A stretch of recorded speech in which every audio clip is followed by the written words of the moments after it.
Wow, 13 seconds of silence. That's crazy. Is this what I'm supposed to say? We're live? We're live? We need Scruffy to be singing when he doesn't know what's going on, you know? I know, right? Yeah. Sorry, I couldn't see the screen through all the smoke we got going on right now. Oh, man, it's terrible. Anybody in the Midwest, you know what we're talking about. Yeah, exactly. I've been trying to think of the best word to describe it, but since we're on a Star Wars podcast, it's otherworldly, is it not? It is. It's funny because, like, even where we work, there's some natural light that comes in, and it's just casting this weird haze on everything. Yeah, those wildfires. For those who aren't aware, there's some wildfires in Canada, and the jet streams are bringing that smoke right down to the Midwest. Yes. And pretty much every outdoor activity that I'm aware of has been canceled. Exactly. So, yeah. I don't know what else to talk about. I mean, obviously we got Star Wars to talk about. It's all sorts of fun stuff like that. Star Wars. I've heard of this. Yeah. It's well, you know what? Today, what did I see online? Today is the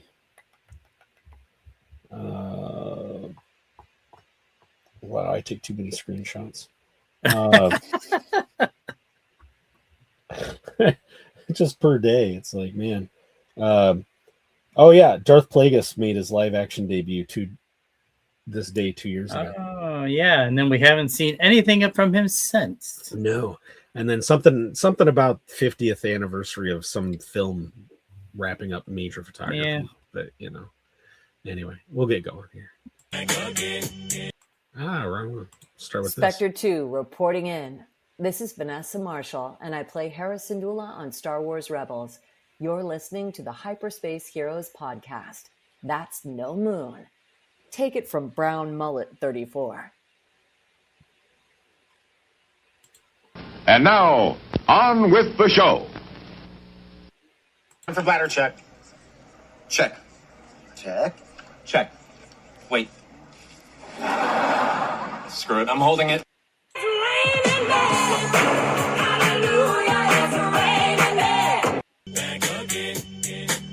Brown Squadron.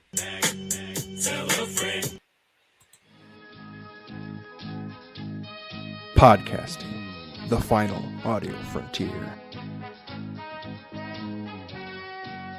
These are the legends of Brown Squadron. Our computer is picking up a strange signal. Here, sir, you better take a look at it. The ongoing mission? To explore the Star Wars universe and other nerd culture topics. To seek new content and new cantinas, bars, and lounges. To boldly annoy Scruffy by making too many bad jokes. Welcome to the Hyperspace Heroes podcast.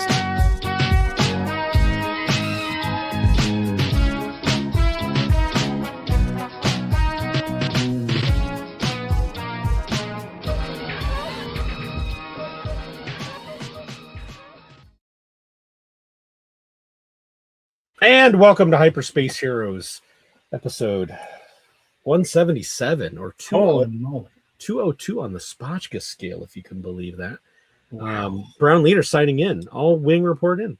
Yeah, Brown 4, but I don't see Brown 2 again. No, Brown 2. He was. Work has been busy for all three of us, and Today was one of those days where pesky work just got in the way. Yeah, it's been insane since we got back from ICCC there, almost a month ago now. Right? And it's been nonstop. Oh, absolutely. It's been, I still have all the footage from the convention, or the podcast that we did. I haven't had any time to edit those. And it's been 2 weeks since our last episode. So, I mean, it's, excuses, but Well, first of all, we ought to thank our viewers and listeners who stuck around while we haven't been here for the last 2 weeks. I mean, Right. Let's jump in the chat really quick. And Max Rebo Experience, welcome back, sir. Hey, Max Rebo. Blue 69 checking in, right? Delphi Rangers, hello there. And I will say, look at what I am wrapping today. Yeah. Delphi, that's for you. Also breaking tradition. First time I haven't worn a hoodie. Yeah, you usually have your Mythosaur, don't you? The Mythosaur or the Dwayne Koyawina native design one, which is, Oh yeah, that is awesome. Which is pretty dope. But the Stone Mando, welcome to the show. We've got to meet face to face at ICCC, so that was really good. And then Brown 85 right on checking in. Star Wars Hunter, how are you, sir? Welcome. And tonight's guest is kind of via a Star Wars Hunter 18 link up, sort of. And we'll talk about that here in a minute. And then how is the smoke up here? Yes, it is hazy. It's got this yellowish cast that we've had here in northern Michigan for the last 2 days now. And it's and it's a Canadian wildfire because you can smell the syrup. So those Canadian wildfires just wreaking havoc on our environment right now. We're supposed to have clear blue skies right now, I think the last couple of days, and it's really weird. It's almost like it's like the coloring you would see in a post-apocalyptic film. It's kind of goofy. But if you've ever seen pictures from the Mars rover, the surface of Mars, it kind of looks like that. Right? Kind of, sort of. And Star Wars Hunter's down at the southern edge of where the same state we live in beautiful Michigan. And Delphi Rangers, hazy over there in Adelphi. Oh, wow. And then and then good old Maya, work busy. I don't believe it. Right. We live in a tourist area, and so this is our peak season. And so, when you work in the service industry, it is a busy time. So, it's been a couple weeks since we've been on. I'm trying to remember what we didn't show in Collection Corner last time and what we did. And, right. So if we have some repeats this week, that's why. We've got a guest tonight. I know kind of associated with Star Wars Hunter 18, when we were doing ICCC remotes and everything, this gentleman actually liked one of our posts and followed us out of the blue, and which was very cool. Always love a good follow, and was looking at it, saw that it's kind of associated with Star Wars Hunter 18 as well. Followed him back, and then on our first show back when we were talking about ICCC, we talked about on Instagram he goes by the handle Shock the Monster. And handle is handle the right word anymore? Are we too old? I don't know if that's the right word anymore. Oh, 10-4, good buddy. Break out the Citizens Band radio. But he goes by Shock the Monster on Instagram, and he's got a very cool Star Wars link that we're going to talk about tonight. But he is an actor, an artist, a musician, has worked in art departments, music departments for the industry. And so, Anthony, if you're ready, give me a thumbs up and we'll, good deal. All right. So, Anthony Montemarano is, and he'll correct me if I said that, if I butchered that when we bring him on, but let's bring him onto the stage right now. Anthony, welcome. Absolutely butchered it. My apologies. I was joking. Pretty close. It's if you say it in American, it's Montemarano. Montemarano. Yep, and then if you say it in Sicilian, Italian, it's Montemarano. I'm not even going to try that. Yeah, that's all good. Yeah, family's from Sicily and Naples. Okay, well, welcome to the show. Well, there goes the first question. Thanks for having me, guys. Right on. So first question we always just launch right into for all of our guests that have been involved with Star Wars. Which is what does Star Wars mean to you? Oh man, it's just I can't remember. I'm just trying to think of the first time I ever saw it. I was obviously a kid. I'm 42, so 84, and my dad probably was the first one that showed me. I'm assuming just magic. I don't know. Just those first three were just. There's never been anything like them as far as. A lot of great other films and series and whatever, but those first three just had such a magic to them and such a vibe that it just meant a lot of creative outlet. creative, there's a lot of inspiration. Trying to find the right words. Yeah. No. It's a interesting question because just a great place that he took us for like an escape for something different than this world. There's a lot of films that'll take you somewhere different, Mhm. and being an actor now and being in front of the film, behind the film screen, and all of that, especially doing music and just all aspects of film and creativity in the entertainment industry. And then going to like Disney World and Disneyland, for instance, which I do a lot out here in California, it creates that same thing of just like, wow, you're just somewhere different, and for somebody to take their mind and be able to achieve that through, Lucas to achieve, and all his team to achieve that through film was very magical for me. And I always one that was very captivated by movies in general. I would leave a movie, I can always remember, still do kind of, and you leave and you just feel like the character, you feel like Batman, or you feel like Luke or Vader or whatever. And you're just like the rest of the night and the next day, you're just like on that high, feeling like you're in the movie itself, or I don't know. But he did it real well, and I guess that's what it means to me is as a creator myself, that he did a lot of magic to bring that to a lot of people, Right including on. myself. So Right on. What a great answer. something like that. Yeah. No, it's a great answer. We've asked that question a lot of times, and it's great because every answer has been unique. Yeah, that's cool. As many times as we've answered that or asked that Yeah. question. And yeah, movie magic, it was kind of the same thing for me, being that little 5-year-old, 6-year-old watching that stuff on the big screen. It was like, Sure. like you said, it transports you to another place. So no, very, very cool. DB? Yeah, our follow-up question is usually, tell us about your first Star Wars experience, and you've kind of alluded to that a little bit. I'm curious. It sounds like the first time you saw it would have been on a VHS tape. Have you ever seen the original trilogy on the big screen? I believe I did at some point. I mean, it was a long time ago. If I did, I don't know when it would have been in the. I mean, you probably know my nerd level, I would call it, is not as great as it should be, I guess. And I don't know when. Like, would you guys know, like, since the original showing, how often or how many times have they put the originals back in the theater? Or I mean, number have one, they ever? yeah, number Yeah. one, episode 4, I should say, probably. They re-released that several times in the first few years that it came out. Okay, yeah. Now they did the special editions, DB. Those were back in what, the 97. 97. Okay. 97. Right. And And yeah, no, that. No, go ahead. go ahead, DB. No, go ahead, DB. I'd say that was so magical to see after 15 years since they've been in the theater, to have them back on the big screen, because it's such a different experience in a theater with surround sound and the giant screen. Yeah. Mm-hmm. Cranking that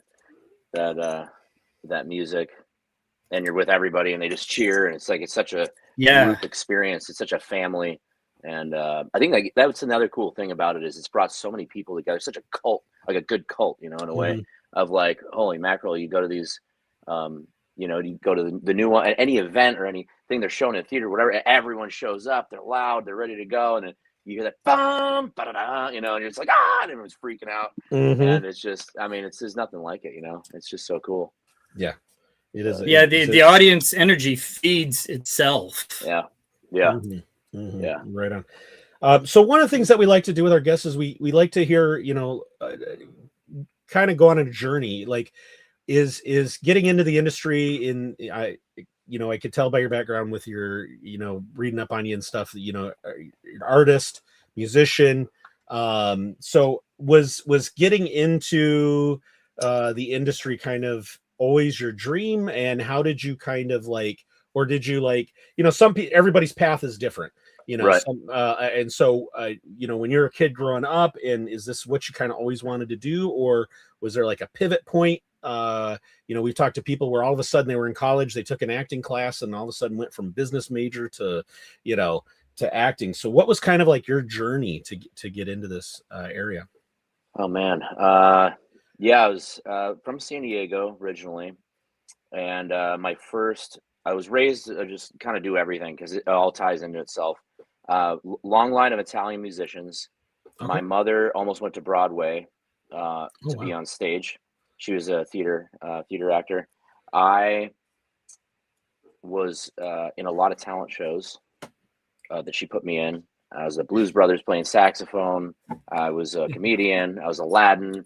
I was, all these different characters and all these different things. And, anything they wanted, a lot of support from the family because they're like, got to do music, push the music, And so me and my two brothers are, born and bred entertainers and musicians. And so then I got the first band when I was 17, started playing bass in like a post-punk band or whatever. And, sitting in my room, and I always wanted to be a composer. And I would sit in my room. I'm like, man, how do I ever get to that point? And how do I do this? And I don't know. And, I got to get to LA sometime in the future and, all that stuff. And all those thoughts of like, I want to do this, I want to do that, be a rock star, or, do, I love the movies. So I'm like, maybe I can be in the movies one day. And, just all that stuff. And basically it was mostly music for a long time. A lot of bands from 17 to till now, really. And eventually I started coming up to LA a lot, all that. I did like an independent film when I was still in San Diego when I was younger. I can't remember what age, maybe 21 or something. I was a rock star in this movie. And then I did, some other stuff. Moved to LA basically in 2014. As soon as I moved to LA, I got a really big gig with EDC, which is Electric Daisy Carnival. It's a big rave with all the big DJs. It kind of goes around the world. And I was the main host for that Cool. with a top hat. And I was in front of, hundreds of thousands of people, Nice. and did like Brazil and Puerto Rico and Mexico City and Vegas and all that stuff. And that was kind of a really big acting gig, right? And then got asked to do a few little independent film things here and there. I was doing art department, even in San Diego. I was doing Grip and Electric. So I was on like Veronica Mars, for instance, doing Grip and Electric and some other stuff, and doing art department behind the scenes, getting to meet directors and people and all these things. People are like, man, you got a great look. You should get an agent if you can or whatever, and try to get some auditions. And because you got a good look, I'm like, yeah, cool, whatever. And then I just kind of brushed it off because I was always about music. And so in the meantime, I did compose a few little things for some films. So I ended up kind of achieving that a bit, which was cool. Nothing big, but I was like, oh, wow, I did it. I did that thing I thought of a long time ago. And then I signed to Daniel Hoff Agency, which is a big commercial agent out here in 23 years ago. And I got some big commercials with Craftsman Tools. Got 7 national commercials with Craftsman Tools being a singer for those. Yeah, and then I did a Geico commercial, which is in my top right pin of my Instagram. You can see that. And we're gonna show that tonight. I love that commercial. Yeah, it's pretty funny. I'm glad I grabbed it because sometimes they go quick and you don't, then they disappear and you never see them again, and you got to try to find them. A lot of my Craftsman Tools commercials I think disappeared, which sucks. But so that and then I got into Star Wars through Instagram, so we can get into that in a sec if you want to hear that now, or we can talk about it in a second. But basically, and then since then I was on set with these guys. They love my look and everything. Everybody's digging my look. And then these guys are like, hey man, I want to put you in my movie. I'm shooting this little indie short. I'm like, cool. They made me like a Russian mob boss, mafia guy, and I beat the crap out of this dude. And now I'm in another movie that's shooting. It's an indie feature with these other dudes. That's kind of like Shaun of the Dead meets I don't know what else right now, tell me, but it's kind of demons meet vampire-y, and I'm also a villain. I'm like kind of playing the villain a lot, and I'm like the main villain boss guy, and that's super fun. And we're still shooting that. And, there's a couple other things that are in the works. And so it's just all like, living in Hollywood is all kind of happening, I'm like, oh, this is pretty cool. Nothing super, super big. I mean, Star Wars was pretty cool, obviously. But other than that, just kind of like working on it and taking the opportunities that come, being ready for those opportunities, but not stressing myself out of like, I gotta do this, because I've done that before with music and other things, and I'm just like, it's not worth it. I just want to be happy. I do all these I do a million different things, graphic design. Like I said, I produce music. I got 4 projects / bands right now. I produce other people's music.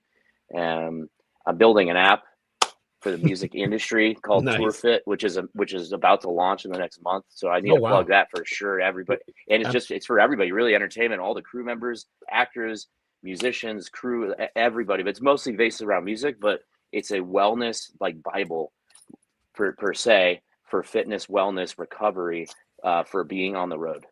And wow. there isn't anything like that right now. There's other workout apps, but those are for getting big. You know, this is for keeping yourself in shape and not getting hurt. It's got a log for your meals. You can take photos of your meals or scan barcodes, and it logs the calories and all that great stuff. It's got a tuner. It's got a metronome. It's like all this great stuff built into it. I'm building it with my buddy Burton, and just, you know, I'm just all over the place. Renaissance entrepreneur, you know. So Right on.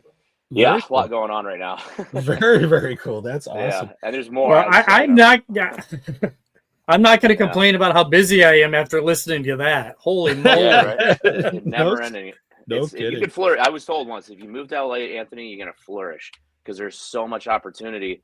But you got to be careful not to spread yourself thin. Which, you know, I have before. So now I'm, you know, focusing and stuff. But, you know, I always tell people, like, man, you can do a lot of stuff. You just gotta want it and wake up and be disciplined and figure it out and never stop doing it. And then make it happy, make you happy, you know? Right. Yeah. Because in the end, you know, and when we're young, we kind of scoff at that make you happy kind of thing. But I'll tell you, as we get older, because we're a little bit older than you are, and yeah, no, totally. It's you got to do what you love. And, yeah, for sure. Without a doubt. So before we pivot into the Star Wars thing, sure. I wanted to let's see. I wanted to show that Geico commercial because I found it. Yeah, go for it. I found it today, an absolute landscaping business. With my two brothers. They take their business very seriously. Sure do. Fred traded up to serious commercial auto insurance from Geico, all for seriously low rates. So when's it gonna happen? Big Geico surprise. Wait, what? Some hair metal guy gonna pop out of those bushes? Wait, hold on. No, this is a serious Geico ad. Oh, my bad, bro. I'll just put these back. Trade up to serious commercial insurance with Geico. So I show up that day on set. They blocked off 2 blocks of the whole street, right? And I come in and I'm like, this actually has some cool pirate stuff to it. Obviously, everything I do is kind of piratey, but I show up and I got my costume almost there, and I'm like, oh my god, it's like 7 a.m, and they pull me up the Sprinter van, everything's set up, and I go to the set. And I go to the video village, you know, where all the video screens are, the producers and the agency and all that. And they're like, "Hey, Anthony, how are you?" "Oh, good. Say, "Hey, so we like the headband you have, and it was all right, but we have a couple other ideas here. You mind trying?" I was like, "Yeah, sure." And so as soon as I saw the red headband, I'm like, I told it was so funny. I was like, you know, if I put that red headband on, you're gonna get Jack Sparrow, because I get that a lot. They're like, "Oh yeah, no, let's see it." And I put it on. They're like, no, we're doing that. We're running with it. I was like, okay, cool. You know, sometimes they like to, you know, avoid that. But anyway, that was a funny little thing. And then I go back over and they're like, yeah, there's a gag we're going to do. So to go talk to the special effects guys. I'm like, all right, I go over and no one told me this. And they're like, "Hey dude, how's it going?" "Yeah, cool. So can you play guitar?" I was like, "I sure can." "All right, great. Well, here's a real Gibson flying V." I'm like, great. And then they're like, "These bushes here, we're going to pull them apart. And then behind you, there's going to be pyro." And I'm like, dude, it's 7 a.m. in a neighborhood. People are sleeping. You're going to blast pyro off? I'm like, hell yeah. It was between 2 property lines, right? And then they're like, "These 2 trash cans are full of leaves, and we're going to pump CO2 through them, and they're going to blast in the air. And then that guy's going to take the leaf blower, and you're going to turn to him, and he's going to blow the leaf, and you're just going to shred." I'm like, yeah, dude, this sounds awesome. All right, let's go. And so, you know, we had to do it a bunch. I was out there by noon. I was done. And we killed it. And then it was like the coolest thing ever. I was like, dude, this is awesome. And it's like one of the biggest companies ever. Unfortunately, it didn't go like, you know, national broadcast. Mm-hmm. But I did get a buddy that called me from Baltimore, and I'm in Hollywood. And he's like, "Dude, did I just see you in a Geico commercial?" I was like, yeah. And I was like, "Where are you?" He's like, "Dude, I'm at a gas station pump and the video screen comes on." I'm like, "I know that guy." I was like, "Oh, I made it to the gas station pumps. Great." It was fun. Yeah, when I saw it, I was like, I don't remember that one playing before. And it's such a shame because it was, you know, Geico's done great commercials, and that should have been. Yeah. Chat. So a comment from the chat. I'll put this back. Hilarious. And yeah, that was my favorite line too. I'll just put this back for you, bro. I'll just put this back for you. No, that's great. So yeah, and one more question I wanted to Sure, yeah. I bet you said your first band was kind of a post punk. Yeah. So who are the so it's funny now that I'm older, so you know I'm 52, and you know we do a lot of prep cooking and stuff, and when I'm in the kitchen and I'm going to be there for a while, a couple hours, and I want to listen to music, I found that my go-to is, and I'm old enough to say this now, I ask Alexa to play classic punk from the 70s and 80s. Oh, And nice. yeah, but and that's what I'll end up listening to. But who were some of your punk influences? I mean, yeah. I mean, at that time, it was it was just like Green Day, kind of stuff. Mhm. But it wasn't anything, older than that. I was raised on. My first concert was Yes. My dad raised me on Yes, Zeppelin, Electric Light Orchestra, The Who, the Mhm. Beatles. My mom raised me on Michael Jackson, and the disco stuff. She Okay. was all over there. Okay. My dad was classic rocker. My dad actually wrote a lot of music, 70s, 80s, on a 12-string Gibson. Oh wow. He recorded on a reel to reel, and I'm actually reproducing all his stuff now as if he had a band, because he never had a band. Oh, So I'm cool. giving him a band. I'm pretending I'm the record label. I'm reproducing his stuff. I'm artist developing him, giving him a name, all this cool stuff, and we're gonna release him all his stuff finally on Spotify and Apple Music and all that. And so it's been really cool to do that with him. But digress. The punk thing was, our influence were like, yeah, it was, the band sounded like, I joined the band. They had already really written some of the stuff, but it was kind of like the singer sounded like Billy Joe from Green Day. Okay. Then it had this kind of like, it wasn't like super punky though, it was post pop punk. So it had this really cool, like great vibe to it, but like, almost kind of proggy a little bit. But we loved Refused. They're from I think Sweden. Okay. And they're kind of more hardcore punk, whatever. But we didn't have a lot of influence from like old punk Okay. per se. Just more like rock and roll stuff. No, right We on. wrote this kind of pop, we were hanging out with Phoenix TX, if you know who they are, Newfound Glory, The Used. We did a tour with those guys. So we were playing like Warped Tour back then a little bit. Okay. That was kind of our genre of when I was 17 for the first band. Yeah. No, I mean Green Day is I loved Green Day when they came out, because you're right. Yeah. Dookie was a big record, man. Oh, absolutely. I was in college at the time, and yeah, that was an absolutely huge. I missed the chance. I always kick myself. So I grew up in the Detroit area, and cool. they were playing a local club right before Dookie hit, and I passed on going. And then like a year later, Dookie came out, and I was like, "What did I do? What did I miss?" But yeah, they were kind of a modern rock punk band. So no, I absolutely totally down with that. And yeah, I was a classic guy too. Zeppelin was my band. The Who is my dad's band. And huge Yes fan, and got my son into Yes. He really appreciates Yes. And I've seen him a few times now. John, owner of a lonely heart. Mm-hmm. It's good stuff. It is absolutely. That's awesome. Okay, so we'll kind of move forward, because I know some of our viewers are probably waiting to get into this topic, which is obviously Star Wars. So yeah. How did you said you landed Star Wars through Instagram? I did. A buddy of mine, Tim, messaged me. I'm in Vegas. I'm at my drummer's house. I'm sleeping on the couch. I'm setting the scene here. Okay, interior scene.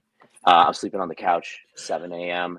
The whole band is there. We drove out to work on 4 songs just to mess around, have fun for the weekend. Because Jacob, he's a really big deal. He's a producer, writer. He's been in a lot of bands. Sang with Steven Adler from Guns N' Roses. He just worked with Billy Idol. Sorry. Jeez, my brain's fried. You're good. He did Mariah Carey. He's done all sorts of really cool stuff. So we had a band called Neon. We have a new band called Neon Coven. We're in Vegas. We're writing. We're hanging out. Whatever. And so it was one of the mornings. I wake up. Got to piss real quick to go to the bathroom. And I'm tired. I lay back on the couch, and I'm like, I'm gonna check my, just look at my phone real quick. Whatever. Just see what's going on. And I got a message from my buddy. He's like, "Yo, dude, check this out." And it's a casting with Sandy Alessi, right? And Alessi Hardigan, it is now, or something like that. Sandy Alessi. And it's a casting pirates. And I'm like, okay. And it says send email with your photo and your specs and your name and all the information. But in my head, I've always like, yeah, I'm a pirate, been a pirate band. I know I look like Sparrow a little bit here and there, whatever. People say that. And then, but when I think of pirate, I don't think like, hey, they want more Jack Sparrows. They want like homeless dudes. that look like their teeth are falling out and they're real legit pirates, right? Like I'm like, whatever. So I don't think anything. I'm like, whatever. So I was like, all right, I got to do it, at least. So I sent all the stuff. I pass out and wake up. Breakfast. We're all jamming in the studio. My phone's ringing from some number. I'm like, I don't answer it. And we're playing. It's like probably spam. Then we're done. And there's a voicemail. I'm like, okay, I'm check the voicemail. I still have the voicemail. I saved it. Hey, Anthony, it's Julian. I call him out because he got me the thing. From Leslie Harding, please give us a call. We really like your look for this thing we're doing. Blah, blah, blah. Thanks. Hangs up. I was like, holy shit. So I call him back. Hey, what's going on, man? Yeah, cool. He's like, yeah, so here's the dates we're shooting. Just went right into it. I'm like, he starts telling me all this stuff. 6 months. We want to make you like core featured for this whole thing. Blah, blah, blah. I'm like, dude, what's going on? Like, what is this? I'm like, I don't even know what's going on.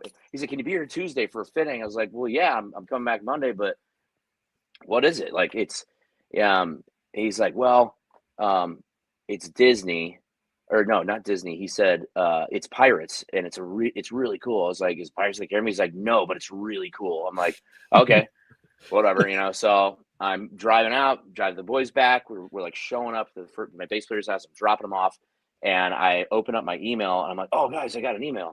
I'm like, oh, really? I'm like, oh, yeah, it's like onboarding or whatever. And I like scroll down. I'm like, oh, okay, it's just like COVID stuff or whatever. And I'm like, wait a second. I scroll back to the top, and it said Disney. And I was like, oh, shit. And I'm like, wait a second. Disney and Pirates. I was like, dude, he's lying to me. I was like, it's got to be like a series. It's got to be like the Pirates of the Caribbean series or something. I was like, no way. And so all right, later, guys, like, dude, congrats. And then I get home, another email came in from production, and it said, what was the God, I can't remember the name of the code. There's always the code names for the shows, Mm-hmm. right? And it said that, and I was like, oh, is that the production's name? And so I like looked it up. I typed it in, and I typed in Disney, and then Skeleton Crew started popping up, and I'm like, fucking Star Wars? I'm like, what? I'm like, what is this? I'm like, dude, nah, that can't be it. I was like, this is weird. So I was like, whatever. So I go to the fitting. I show up in a room. This is how it all goes. Like, you show up in a room. They say, hi, you check it, Anthony. Okay, yeah, take a seat. It's like the DMV. I'm signing paperwork and all this stuff. All right, do you mind give us your phone? They put the phone in a yonder case, locks it up, can't do anything. I'm like, all right. And then I go out the door, around to the thing. You're good to go. And just go in that door. I'm like, cool. Walk out, I'm all alone. I open the door, and right there sitting at the table is a guy I know. And I'm like, John, whatever his name, I can't remember his name right now. John. I was like, what are you doing here? He's like, what are you doing here? I was like, I don't know.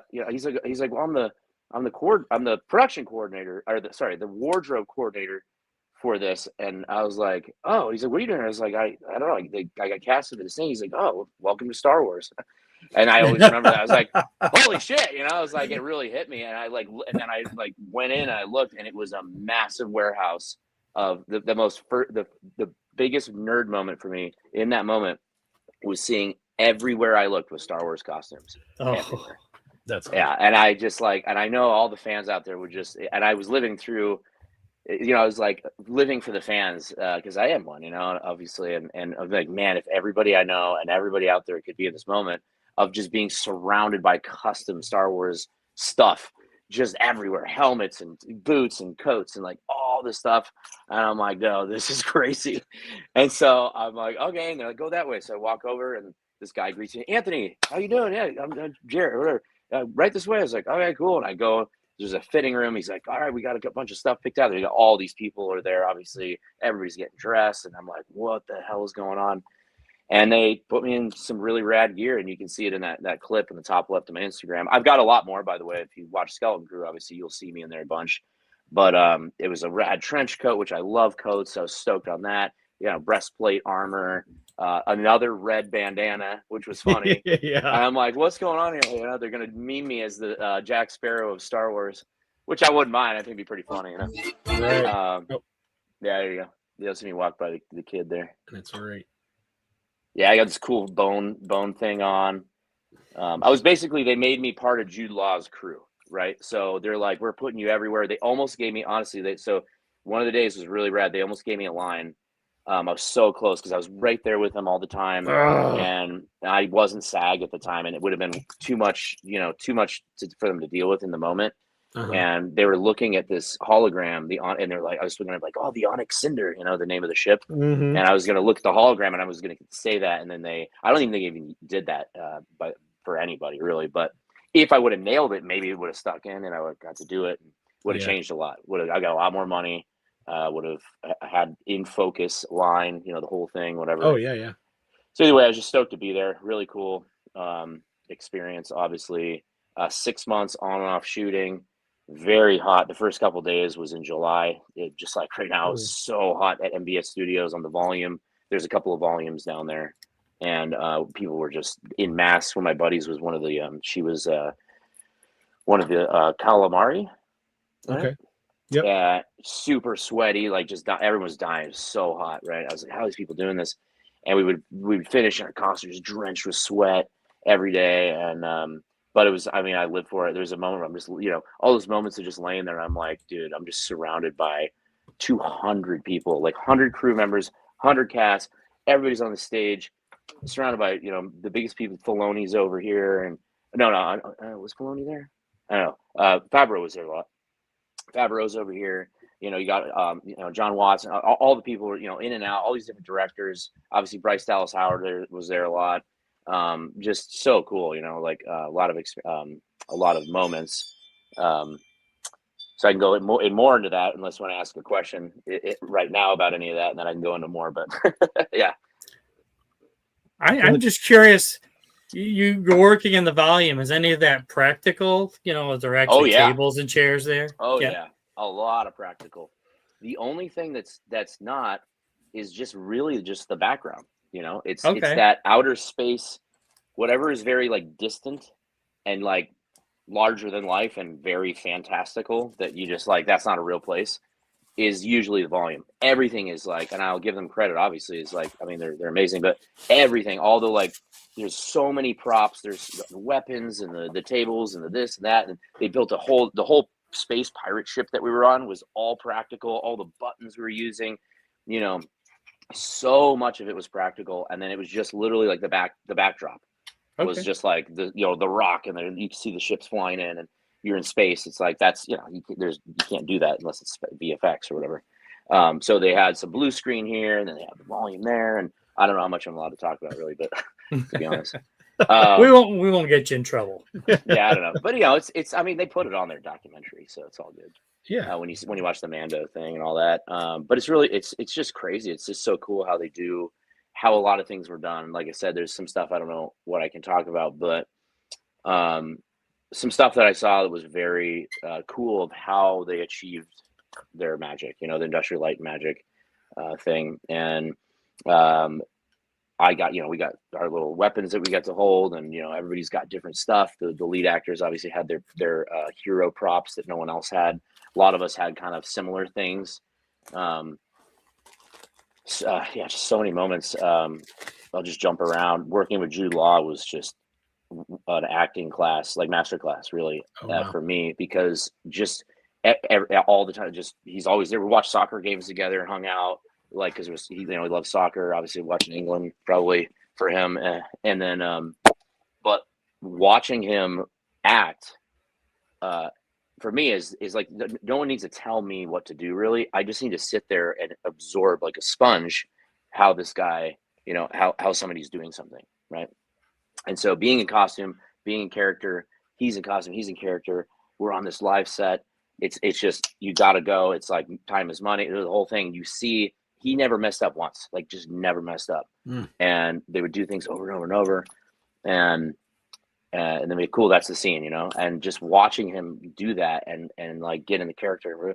Everybody has their own thing, but getting to see him do his thing, it was like, a lot of people see that over and over and over and over and see how it begins before they say action and all that stuff. Was great for me as an actor to go through that experience and just still be like kind of, a little starstruck, obviously, like it's Jude Law. Like, yeah, he's awesome. Sherlock Holmes, man. It's like, right. That's what I think of the most. A lot of other stuff too, but I just love Sherlock Holmes. So that, and then obviously Bryce Dallas Howard is Ron Howard's, daughter, and then all the things that she's done, and that was really cool. One really cool moment was we were on set, we took a break, all the pirates were all hanging out, right next to each other or whatever, and this little crew walks in from I guess from another stage, and there was they walk up, and this woman looks at us, and she's got like a bathrobe on, she's covered in makeup, and she's like, "Oh my God, you guys look so cool!" And I'm like, "Oh, thanks." And I'm like, "Oh fuck, you're Ahsoka." Like, she was bald, and she had taken her headdress off, and she came over to watch all of us do our thing because they were shooting Ahsoka at the same time. Oh wow, how cool! And I'm like, Rosario Dawson, and I was like, the guys were like, "Dude, what the hell?" She's like, "Hey, all right." She's like, "You look so cool." She's like, "Oh my God, it's a Jawa." She's like, "Guys, have a great time. I'm gonna be over here. I'm gonna watch you." I'm like, all right, cool. I was like, dude, Ahsoka's watching us be pirates. No pressure. Dude, it was one of those moments like this is some start. And then, like I said, Favreau's right there. They got the animatronic, they got the droids going. I made friends with the Jawas. Short. I don't know if you guys have interviewed her. She's one short BITCH. I'm gonna say one short bitch on Instagram. She's super funny. I guess she does a lot of conventions and all that. And she was telling me some stuff that I should do as well. But it was just cool to like just be like, that was one of the coolest things also is with the characters is being next to a Jawa, you know. And yeah, right. Like, they were one of my favorites, you know. And so that was a cool moment. Food was great. And every day Disney food was awesome. Trying to think of some other stuff, but just being on the set, really, like all the different sets is just like, you know, being part of the legacy. I was that moment when I was getting dressed or when I was getting fitted. I remember standing up on the stage. I was all done, and they're like, "Cool, we're gonna do a photo." I'm like, "Great." And on the whiteboard next to me, it said my last name. It said Montemarano, and it said Skeleton Crew Space Pirate or something like that. And they took the photo, and that moment I was like, my last name is in the Star Wars legacy now, you know. Like, did it, you know. And when I told my brothers and my family, my brothers were freaking out. They're like, "No fucking way, dude." They're like, "We're gonna tell all our buddies." I'm like, "Yeah, give it a second," but you know. And so obviously when the first episode came out, I was like, "Man, I really hope I'm in there a lot," because you just don't know. Yeah. And I mean, within the first like minute or so, I was like, "Oh, that's me!" And I was like, "Oh," and I kept pausing it, and I'm taking fucking photos of it and all that. And my parents were just ecstatic. It was really cool. It was one of those cool moments of my life for sure. And I don't know. And then, like I said, got a little bit more work from it. And my brothers helped me put together a reel. So I'll shoot that over to you guys later. I forgot where the link is right now, but he helped me take almost every shot that I'm in. Okay. Kind of put that together, so it's kind of cooler. You can quickly see, and there's might even be more, but those are like kind of the bigger ones that I saw. But yeah, that's awesome. Yeah. Oh man, that's awesome. Yeah. You got your own sizzle reel on top of everything else, man. Yeah, right. Star Wars sizzle reel, nonetheless. Yeah, right on. Yeah, you know, so it's you talked about Jude Law's acting, and it's funny because you know for the deep level nerds like us, you know, one of the things when they're casting people is, you know, one of the things in the fandom is, you know, casting well-known actors and actresses for Star Wars roles, right? You know, and because one of the things that worked in the originals was, you know, Mark Hamill and Harrison, and you know, they weren't big names. Sure. And so there's always that danger when, you know, you cast somebody like Jude Law, and you know, for me as a viewer, not in the industry, one of my benchmarks is always like, when I'm watching something, do I see the actor performing the role or do I just see the role? And I gotta give Jude Law props because you know, that's a heavy bar to go against. And I didn't see Jude Law. I saw you know, Jod or whatever the 5 different pirate names he went by in that show. I agree. You know, and I saw that, which was awesome. So good to hear from another actor's perspective in terms of the, you know, that it was, you know, the same thing on set. And he's great. Cool. He really is. He's really, really nice. I think he only got a little, you know, tiffy about one thing at one point because, you know, it was one of the actors just kept doing something, whatever. The other cool moment is you know, they'll keep coming to me is you know, I'm standing next to Urkel, fist bumping Urkel. That's right. Like, Jaleel, you know, he's Jaleel obviously, but he's Urkel, you know, and he's standing there, he's got his thing, and I'm like, dude, fucking, what's up? He was super cool. Like we're all fist bumping, you know, in that moment, like even they are like, they're the biggest celebrities, you know, people whatever, and they're stoked, like, dude, I'm in freaking Star Wars, you know. So it is that thing is like going back to the very first question is like it doesn't matter it transcends like how big of the ego or that maybe somebody has or this, that, whatever. It's like Star Wars is just above everybody, you know, in a way. It's like if you get accepted into the Star Wars universe, whether, you know, you like a certain series or not, or whatever, it's like, dude, you're in it. Like you're part of it now.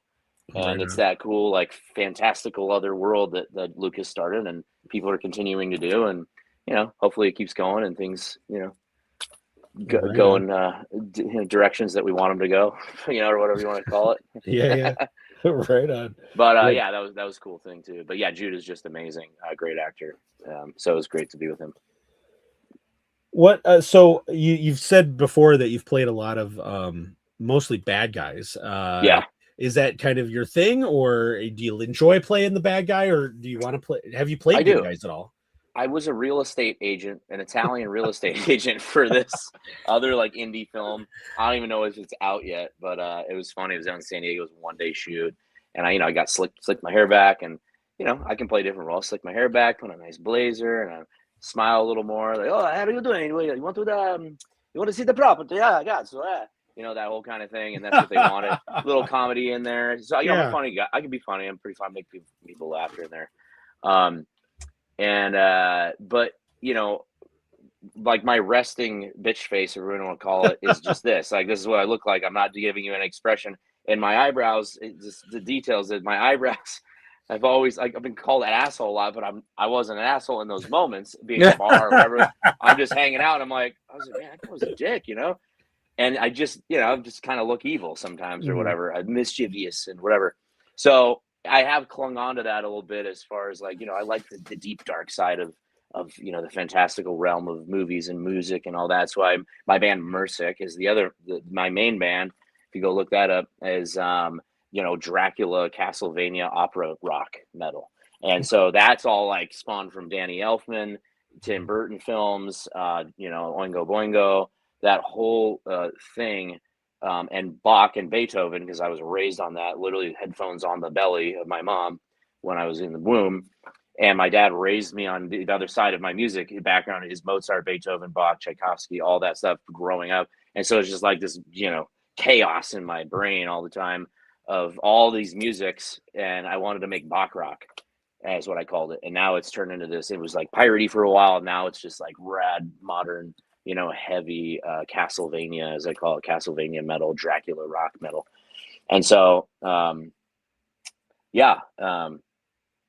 a lot there. Yeah. Yeah. What'd you say the name of the band was? Mursic? Mursic. Yeah. Mursic. Mursic. Yeah. And then, you know, if anybody wants to go see in the chat, like I said, just go to Shock the Monster. Everything's in my bio. Everything I do is right there. The Tour Fit app, Mursic, Neon Coven, the other band, my artwork. I do shockthemonster.art. I do a lot of art. You know, there's some stuff in my room around here. I got the guitars and all that. My dad and I, here's a great other cool thing. My dad and I wrote 3 novels called Vampiro. Oh, and very cool. They it's a mixture of, and this spawned for me, being the inspiration for him. And this idea is a James Bond meets The Godfather meets vampires. And it's got a lot of history to it. If you guys like to read, we're already adapting it to script. We've already done all that. We're working obviously with a little AI as we can, so it's just the only means we have right now is to help us get a little bit of an animation going to kind of give the idea to, you know, to Hollywood potentially of like adapting this thing. And my dad's just a juggernaut with sitting down, apparently writing. He's like, I haven't written a book, and then he writes a trilogy. Like, what the heck? So it's pretty crazy. And we used to sell the books. I think we might still have some for sale, or whatever. But they're all on Amazon now. Kindle. Yeah, Kindle. And so you can go on Vampiro, find vampirotheseries.com and all that. And so that was because I did this. I had a date. I had a date with a vampire on BuzzFeed. I got like 1 million views. Got a ton of followers from that. And then I got a call from East Coast from some production company called Blue Duck, and like, hey man, you that vampire from BuzzFeed? I was like, yeah. Like, hey, you want to be on like The Bachelor, but you're a vampire? And I'm like, man, that sounds interesting. But I was like, I don't do reality, and I've turned down every reality, which is a good thing because you get pigeonholed, you know. Mm-hmm. So that spawned this idea that my dad and I, well, what if you were a vampire that was like you worked in a morgue And to survive, you like, you know, they didn't know you're vampires. You know, you took the blood from the bodies and whatever. I'm like, that's a bad idea. And then it morphed into this completely different thing. And now it's Vampiro, and there's a whole family of vampires, and all my friends are like inspirations and muses for it. And we've, you know, done all sorts of really cool stuff with it. And so, anyways, like I said, it's just another thing. A million things that I do. The family just keeps creating things. So that's awesome. That's awesome. Well, let's. I want to touch back onto something that you wanted Sure. to talk a little bit more about. Let me bring it up on the screen and your app that you're building. Yeah, and there it is. Yep. Yeah, Nice. let me. That's me. Different cities, different schedules, no routine. TourFit is a platform built for musicians on the road by people who actually live it. It gives you different modes based on what your day actually looks like. With Today mode, your workout adapts to your schedule and your energy. With Show mode, you get a quick pre-show activation to get your body ready for the stage. When travel starts to catch up, travel mode helps you recover and reset. So no matter where you are, you stay consistent. It's your training system for life on tour. This is TourFit. Not bad, right? Yeah, very cool. Very cool. So, yeah. So how long have you been working on that? A little bit since February. Okay. And really, which is actually pretty quick. Yeah, and you know, they say the mother of invention is necessity, and so obviously that's probably something, you know, that you found as somebody that has toured. You know, it's probably one of those, you know, just come out of experience, right? Yep. That and my business partner Burton, he's the certified trainer in this partnership, and shredding guitar player, super cool guy from Argentina. We became good buddies back in, you know, January at a film premiere that I had music in, which was really cool. Everything just coincides, you know. And we just kind of hit it off, buddies, whatever. Started doing some music. He wanted me to sing on a track. I ended up remixing and producing that track, and now we've done another one, and we're gonna keep making music together. But there's just one day we're like, hey, like, you know, I got an idea, or we had an idea together, really. And it's like, oh yeah, dude, we should make an app for that. He's like, yeah, I don't think there is anything like that. And now we're like, just literally the other day, got the EIN, the LLC is done, going to the bank next week, reconnecting with Apple. We're in beta, and we're just, as soon as it's ready, we're just going to launch the thing. And I've already got people using it. And so that's kind of the big focus right now, is that. Yeah. And yeah. So, yeah, I appreciate you guys let me, you know, pitch that, obviously, or plug it, whatever. But it's great. Like I said, it doesn't have to just be music. It could be anybody that, you know, doesn't really want to get jacked up or whatever, or they work in entertainment, or they do this, anything really. You're just traveling, and you want something that's good for that, and you're sleeping in your car or a van or whatever. You just travel a lot in airplanes. Who knows? It's great for just helping yourself just stay on track, stay recovered.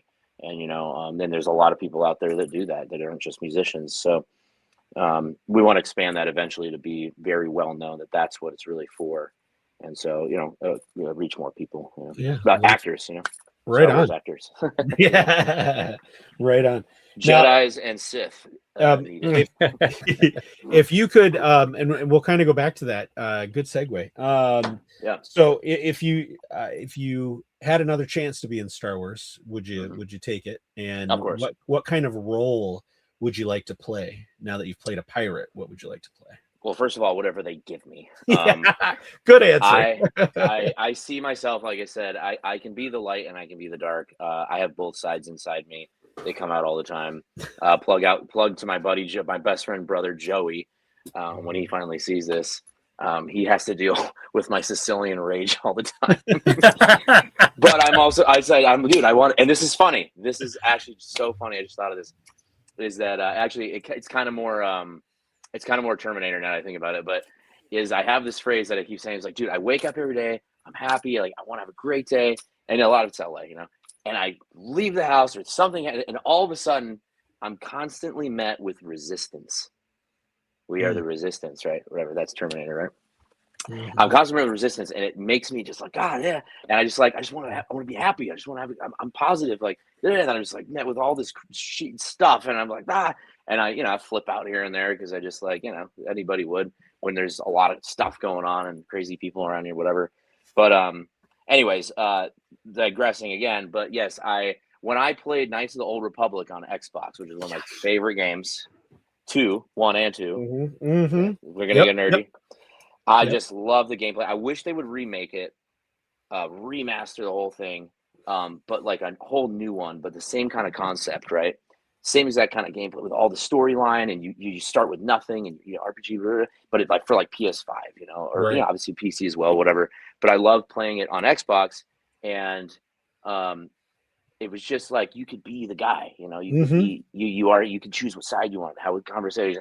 I'll just say this: I was never a Jedi, so that can answer your question. I was always like, dude, I'm the Sith Lord, Like, I started as an assassin, and I move up to like I want to be as powerful as possible. And every conversation I had is like, oh yeah, cool, yeah, and then I don't care, give me your money, So like what would be cool is like a Sith, pirate.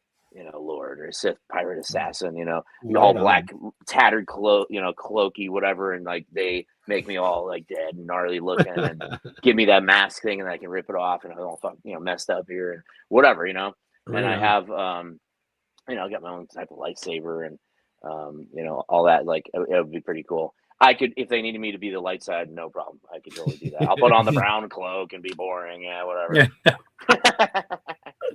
Yeah, it's all good though. I love everything about the Star Wars stuff. So but that would be cool. I want some powers. I want the Force. There you go. Yeah, right on. It'd be pretty rad. A little comedic in there. Whatever. All right, we've got some chat or comments in the chat we got to catch up on. Yeah, cool. Yeah, sure. From Adelphi, letting Lucasfilm go to voicemail is a big pirate move. Yes, absolutely. Right. Right. Got him. Star Wars Hunter 18, welcome to the show, sir. I could only imagine being in that room. I think he was talking about, I think it was back when you were talking about being in the wardrobe, which is very cool. Question from Adelphi, is Neil as nice in person? Oh my gosh, it's super nice. That kid is absolutely nice. Yeah, he because obviously he's the elephant the whole time, or whatever you want to call it.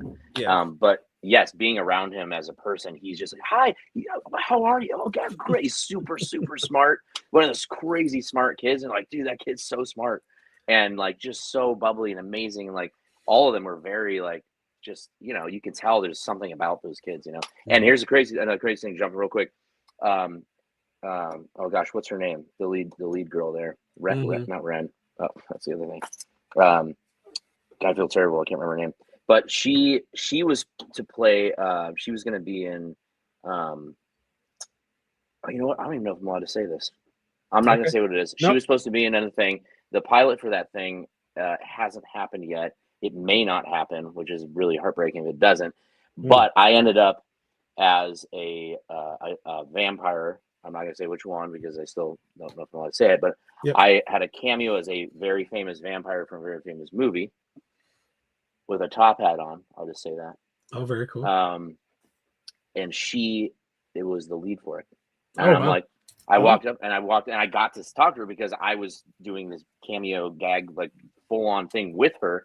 And I'm like, hey, I was like, you remember me? She's like, you look familiar. I was like, Star Wars? She's like, oh my gosh. I was like, dude, I was one of the space pirates. And she's like, oh my gosh, that's awesome. I was like, yeah, she's good to see you again. I was like, yeah, for sure. She grew up a little bit since then, but it was cool. Anyway, that's very cool. Yeah. No, great. Star Wars Hunter 18 loves your story, Star Wars story so far. Very cool. And then Delphi wants to know, did they ever tell you if your character had a name? We need an action figure now. I know.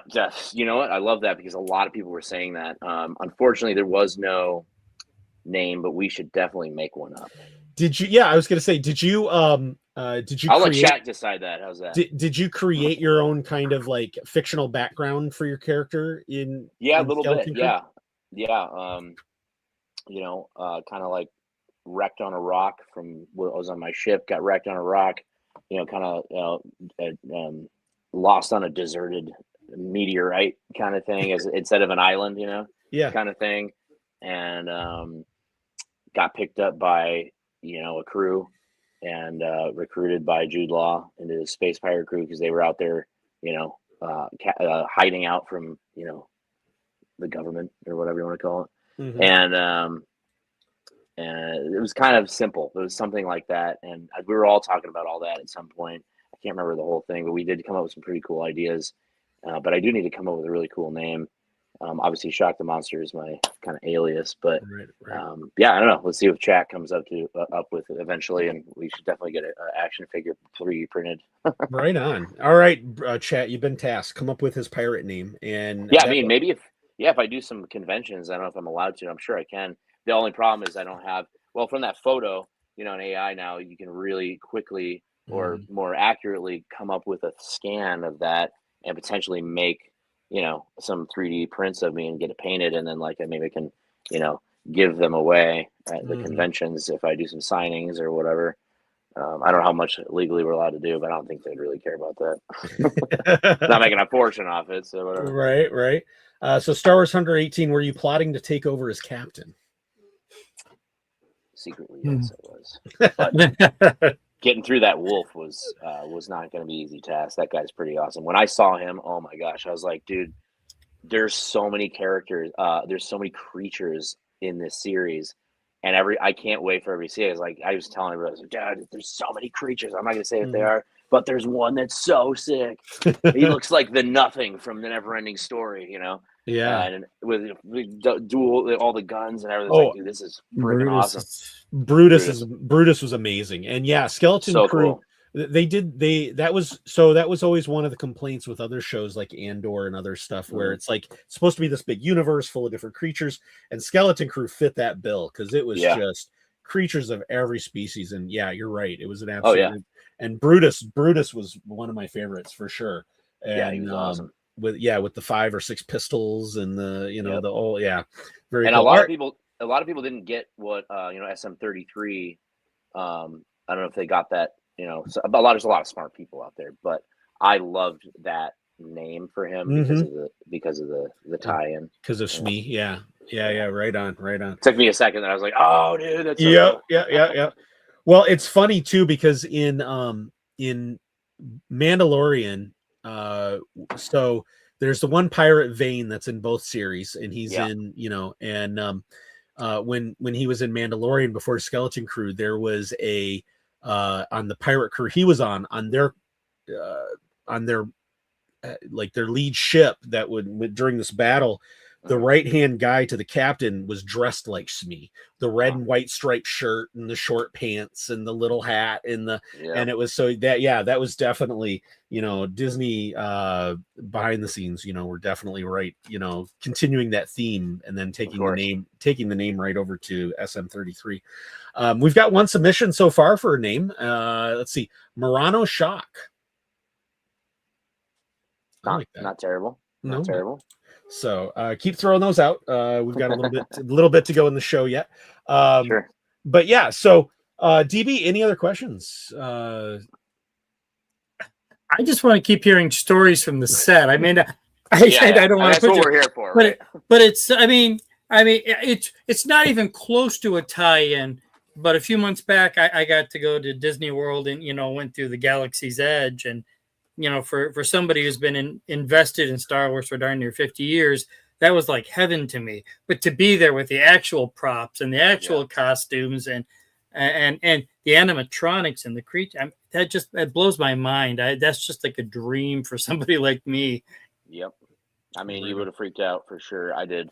And they've got, and I'm going to forgive me, I'm going to forget some of the names of these guys, but there was the guys that run the droids, the company that does the droids.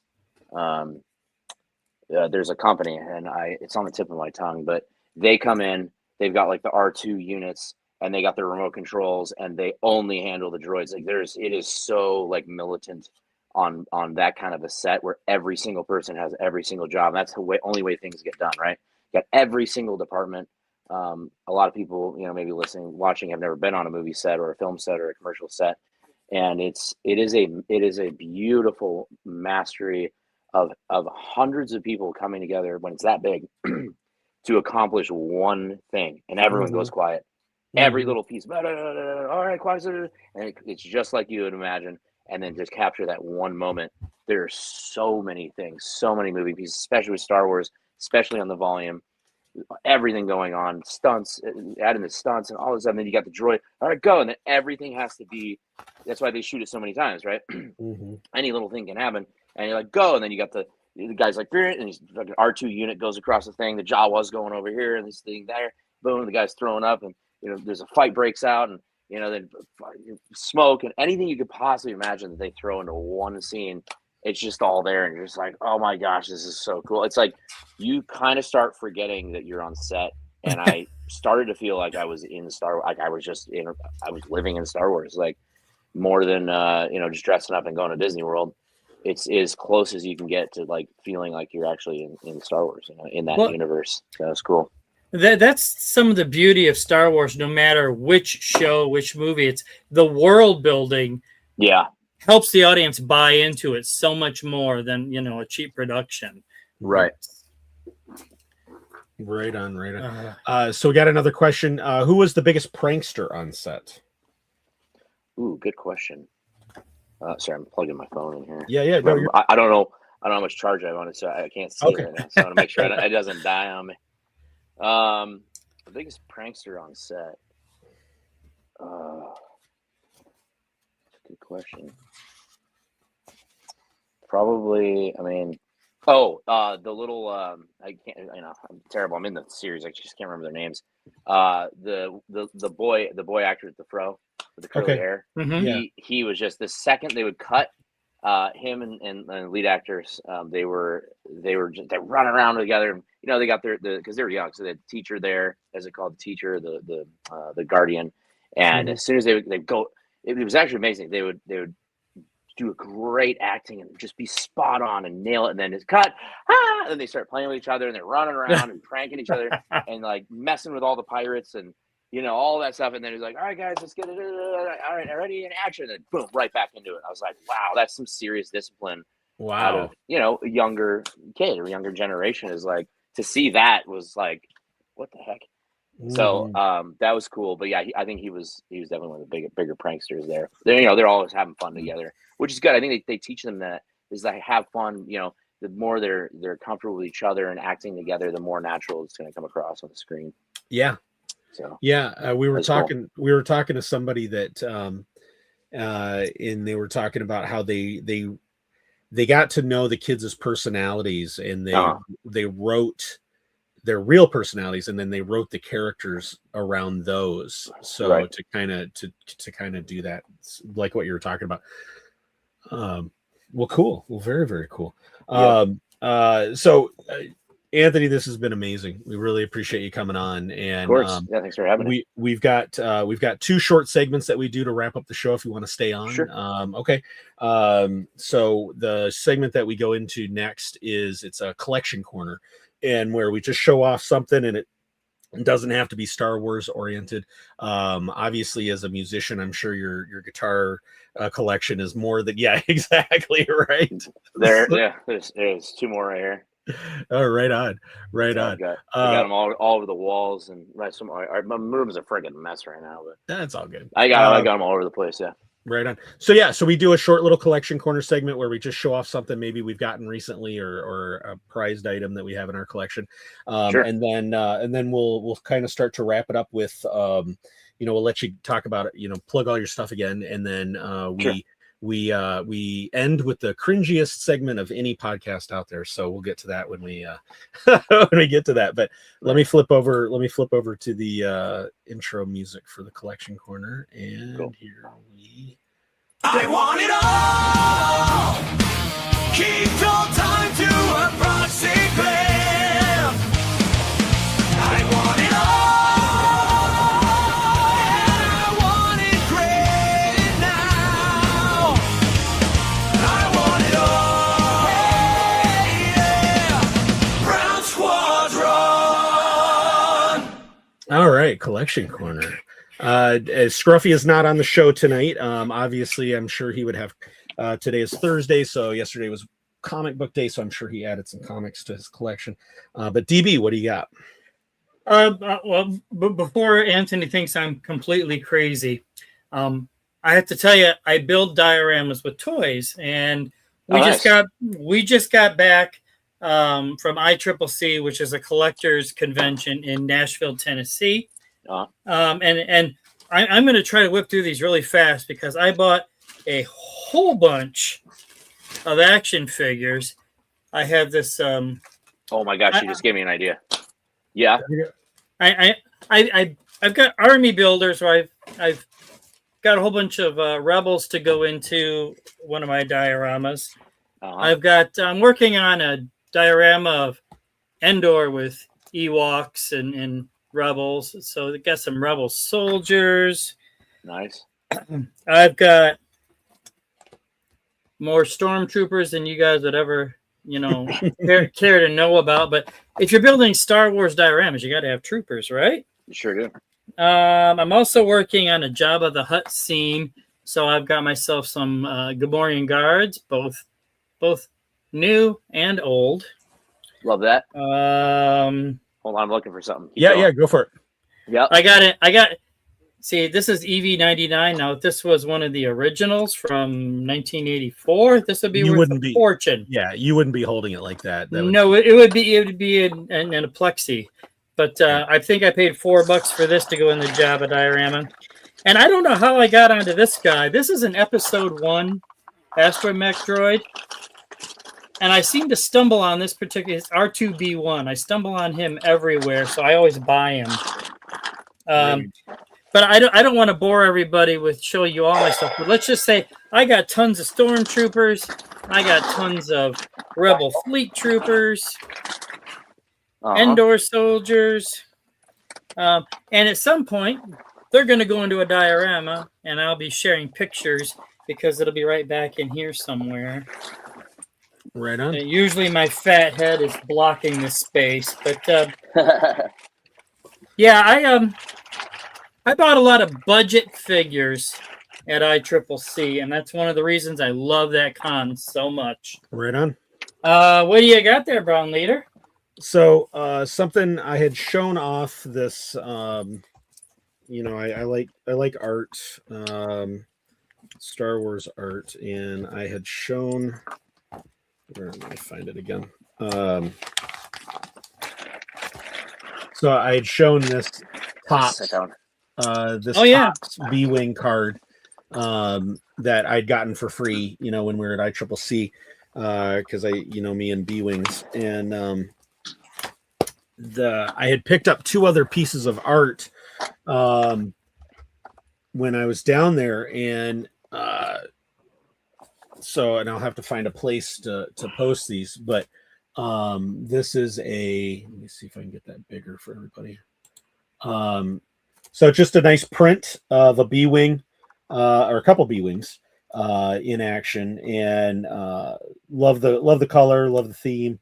Now I just got to find the space to go up there, but and this is where DB gets to make fun of me.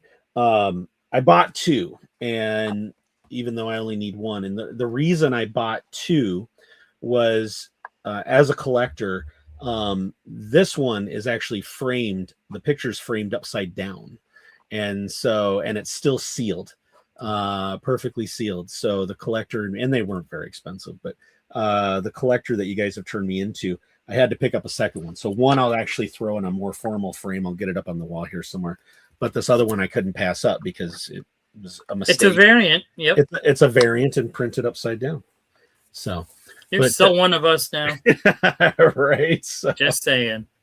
So anyway, that's what I wanted to show off this week. So Anthony. Yeah. So this is so funny. I was thinking like music. I'm like, oh, I got, and I was like, oh, wait. And you brought up the action figures. Like, oh my gosh, this is so perfect. So this first thing, I forgot I even had this, which is cool. I was just in the closet there looking for this one thing. That's why I was gone for a second. I found it. Thank God. The first thing here, I forgot I had this. This is a Millennium Falcon Hot Wheels. Oh yeah. Oh, very, very cool. Right on. And I don't know if anybody's seen these, but yeah, there's the X-Wing there. Mm-hmm. You got all the other guys there, whatever. So I just found that in there. I was like, oh, that's cool. And you still have it on the card. That's the best part. Yeah, it's all, the card's it's all messed up. But it's okay. All right, this is still also in the package on the card. This is an original, and I'll find the date here, 1985. Okay. Oh. Holy cow. Very rare. You can buy a couple guitars with that. Well, here's the thing is, half of me doesn't want to sell it. The other half is like, I don't know how to get rid of that if I wanted to sell it. Maybe you guys do, but We do. I feel like, yeah, we should talk about this on the side, but there is, obviously there's a little bit of damage in there, but he is still in there. He has never been touched. There is a little crack in the glass, the plastic there, but this is the OG one right there. That's There awesome. were the remake ones that I was looking on, eBay and all that. I did see this for about 4,000 or something on eBay. I don't know if anybody actually bought it for that, but I mean, considering this is in really good condition, it's still sealed. So Yeah, you need to get that into a protective case. That is awesome. Yep. yeah, pretty cool. No, you could make a couple bucks on that for sure. Yeah, and then I do have a one of the TIE fighters, not a TIE fighter, it's the other one, with the pointy. They got Interceptors. The Interceptor. Yeah, Interceptor is sick. I love the Interceptor. Yeah. I have that little toy somewhere. I painted him all gold and stuff. Oh, very cool. That's pretty cool. Yeah, I've always wanted to do some of the Legos, but there's a fortune. Yeah. To buy the Legos. Like I wish yeah. Lego would drop their prices down a bit. It's like, man, come on, dude. This is for kids. It is. It's like it's so expensive. Yeah. So whatever. But we had cool stuff over there. Yeah. Yeah, not disagreeing with that one bit. Did they let you keep the Flying V guitar from the commercial though? No, I wish. Oh man. I wish. Here, let's see if I can find. No, I don't know where that is. Damn, where did I put all that? You're just giving me ideas now. I've got a few other things here. I have a book. I got a Star Wars book. It was like, I think it's got Luke and Leia on it or something. Okay. I forgot what it was called. It was called what's that old name? One of the books, the Star, not the Star, the Splinter of the Mind's Eye. That's the one. Oh wow. The original sequel. That was the original book, yeah. Yeah, I have the original book. I got that on eBay. I mean, it wasn't very much, like $15 or something, but really good condition. So I have that somewhere. But then there's this guy. Oh yeah.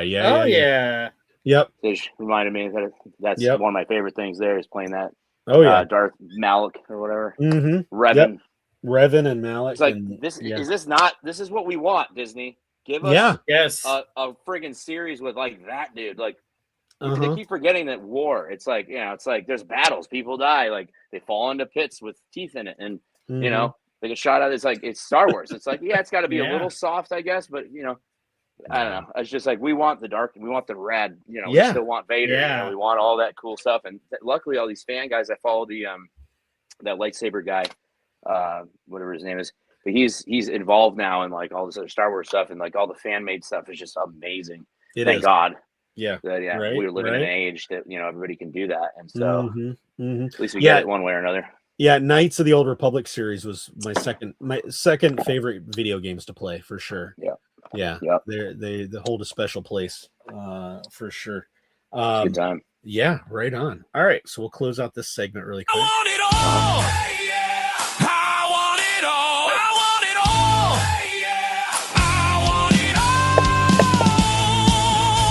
And I want it mint now. All right, so Anthony, it's been. Let's see if we got another. See if somebody submitted. I want a remaster of Coder 2 and let Obsidian finish it. Yep, right on. So Obsidian is a video game maker, right on. Oh, yeah. So Anthony, thanks so much for coming on the show. We really appreciate having you. Where can people find you and your stuff online? Pretty simple, just Instagram, Shock the Monster, all one word, neon green, little avatar there. Everything else I do is pretty much in that bio. I've got Mursic official, which is my Mursic band, a Neon Coven. I have another one at the moment. It's called Saint Vice. We're probably going to change the name.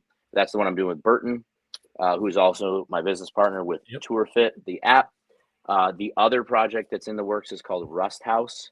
It is a Mad Max themed desert rock metal band. Oh yeah. And my buddy Jordan is writing most of the music. Writing with him. We're the guitar players.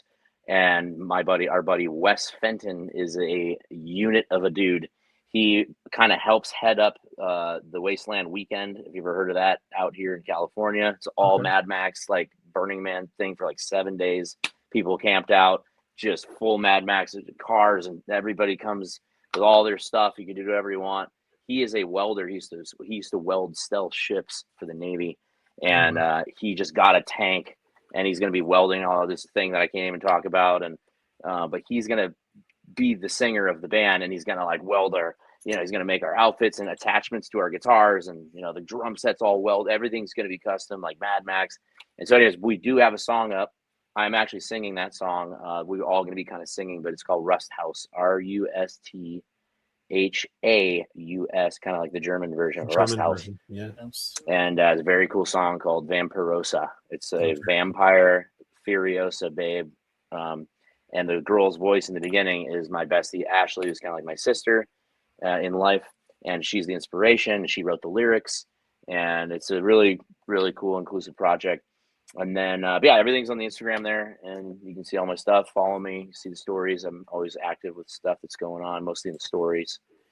And, movies coming out soon. All sorts of fun stuff. And hopefully this tour fit thing and more rock shows for my bands. I just played a show the other day in Hollywood. Right on. So, yeah. Well, Anthony, anytime you have something new, when the tour fit goes live, when one of your films come out, share it with us. Come back on the show, or we'll share it on the socials for you, because you are just this bastion of creativity. That's amazing. Yes, sir. And like I said, there's even more. I private chef sometimes. I cook a lot. Like, there's all these things. There's a lot of stuff I do. People have always told me my whole life is like, you do too much. My great grandfather was like, you gotta do one thing, pick one thing and do that. And I'm like, and my brother Nick is very against that. He's like, hell, fuck that shit. He's like, we're gonna do everything. And I'm like, yeah, me too. Yeah, you and me, let's do it. So like my brother now, he's learning how to sail. I'm gonna be the chef on the boat. I can sail too, but he's just just a million things. So it's like I want to do it all, And then, so whatever. Right. So all right. Very cool. Very, very cool. Yeah, definitely Shock the Monster. Start there on his Instagram. It's got all his links there. You can web out from there and get everything, find everything, Anthony. So, all right, we're going to do the last segment here, which is the cringiest segment of the show. Have been warned. I'm sorry, this is the thing you'll remember us. Nice. I love this. I love dad jokes. Dad joke of the week. Time to annoy Scruffy and DB. Dad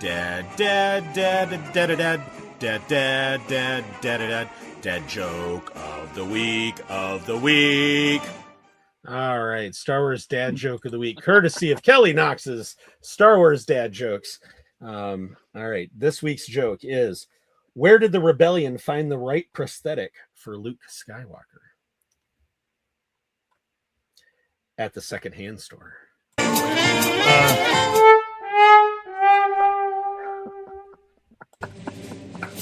That was dad joke of the week. Now don't you feel absolutely complete? So, as an actual musician, I apologize for torturing you with my voice. Oh, you thought of something. One more thing, real quick. Yeah. Right on.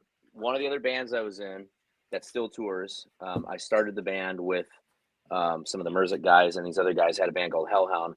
It's called the Dread Crew of Oddwood. It's a pirate band. They still play. It's heavy mahogany is the genre, not heavy metal. And it's all acoustic instruments. And we were nerds.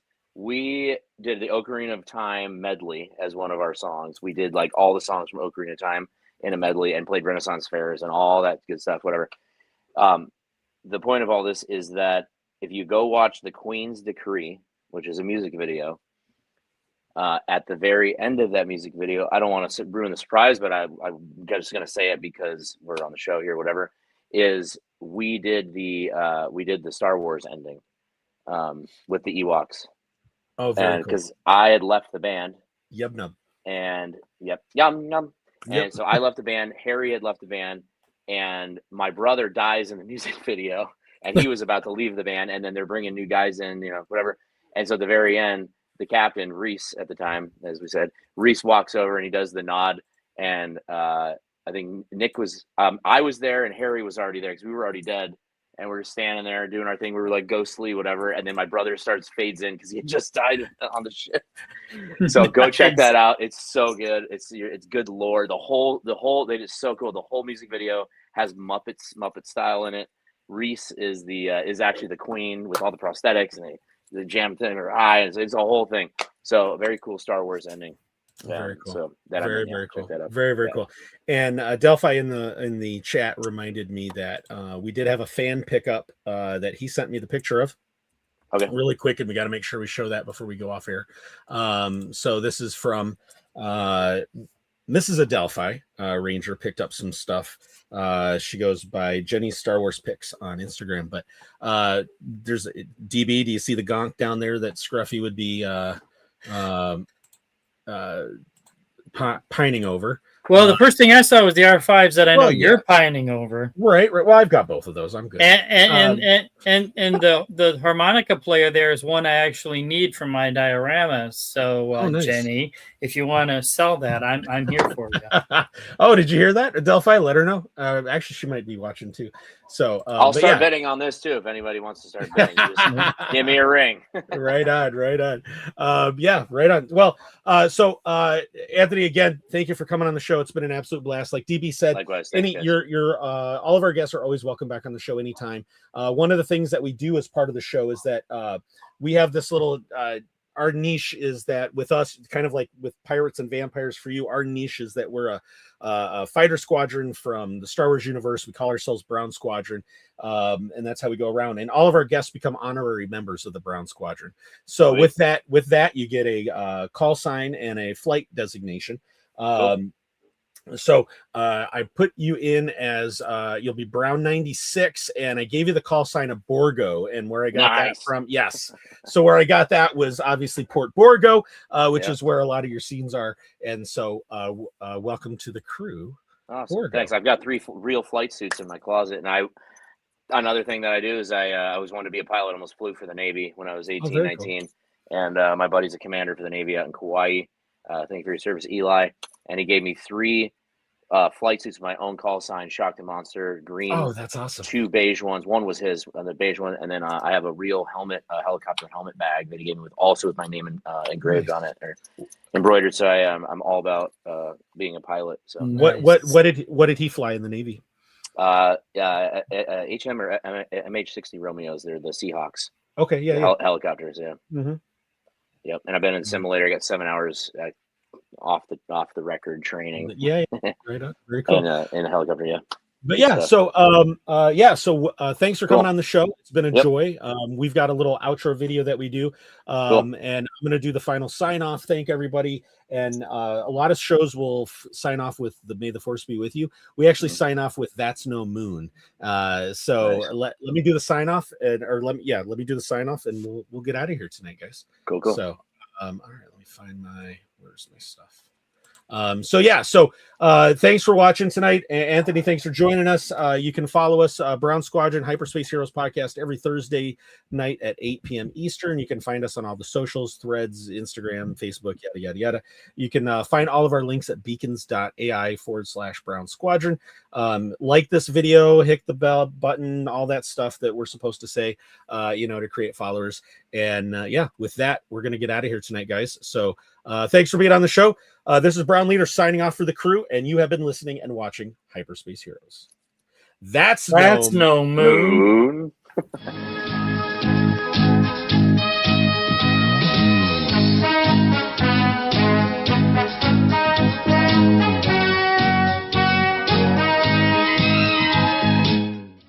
Was it good for you?